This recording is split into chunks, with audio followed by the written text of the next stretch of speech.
po sa aking statement.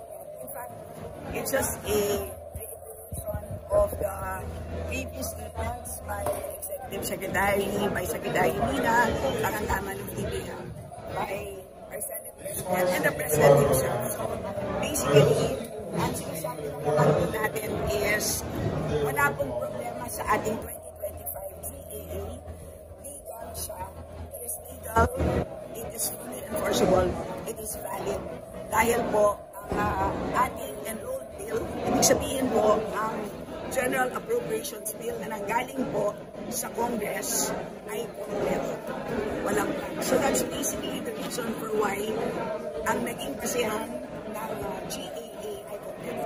But we do acknowledge po, ma'am, that there are blanks nga po doon sa BICAM report na pinirmahan ng BICAM and ni-ratify ng plenaryo. Yes, so notwithstanding any typographical errors or any adjustments that are needed as a result of amendments, ay authorized naman po ang technical staff ng both House and Senate to make all of these necessary corrections. And just to clarify or to reiterate, at the point of signing by the BICAM members, ay lahat naman po ng appropriations amounts have already been decided upon. Ibig sabihin, lahat po ng naging corrections ng ating technical staff, lahat po yan ay ministerial na lamang. Ibig sabihin,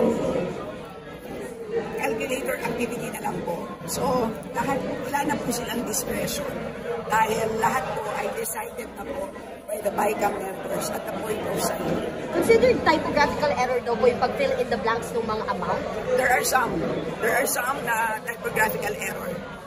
Dahil yung iba doon ay makikita naman because the enrolled bill is available for the perusal of the public. Nasa archives na po. So computation lang kumbaga po, yung sinasabi yung numbers kaya wala doon. Kasi technically sa omnibus motion po, hindi allowed yung paglagay ng numbers kumbaga. Dahil lang po siya, hindi siya error, hindi siya mistakes, di ba? And there is another omnibus provision doon sa BICAM na in case na magkaiba po ang version ng printed at saka ng BICAM report, ang mag-prevail po is the printed version. Ang since when po itong practice na ito? Suprema, ano po masasabi niyo? Ay, salita na po dyan si Senate President. Which is? So okay lang sa ito. Sinabi naman niya na ang batas lang po ang nadadala sa Supreme Court. At malaya naman po ang since when pa po itong practice na nag-ratify po tayo ng BICAM report na may mga blanco po sa budget? Since when? Which Congress pa po nag-start? Itong omnibus provision ay lagi pong nandyan. Ito po allowing our technical staff or being given the authority to make necessary corrections. Lagi pong nandyan yan, taon-taon.